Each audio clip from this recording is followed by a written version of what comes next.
Good day, friends. I greet you in the wonderful name of Jesus Christ. This is your friend Rossi Rousseau, evangelist. I want to talk to you about encouraging message today.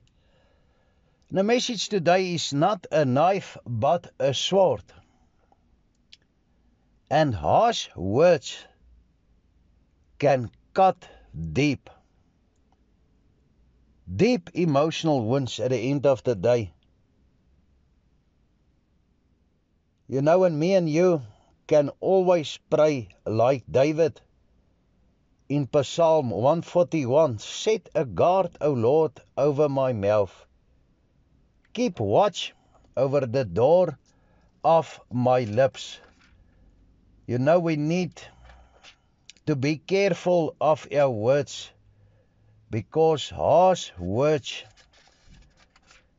can be weapons for character assassination of other people at the end of the day. And I want to read Proverbs 12 verse 18 in the New King James Version.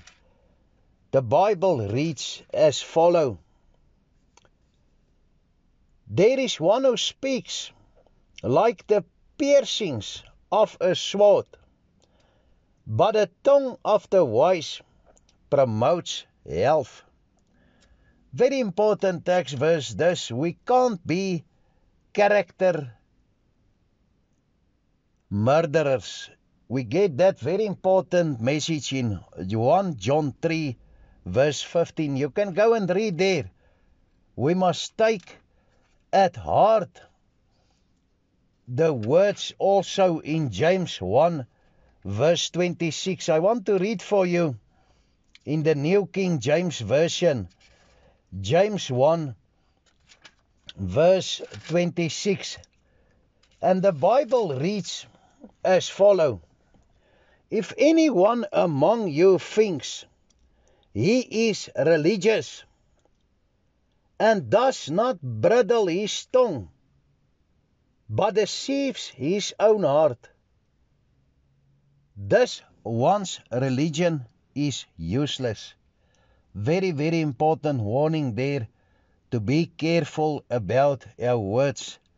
Let's pray again. Heavenly Father, dear Lord God, please guide and lead us with the Holy Spirit, so that we will be careful with our words, so that we will know when to keep silent, so that we will speak with gentle words, with friendly words, that our words will be a reflection of the love of Jesus Christ in our hearts.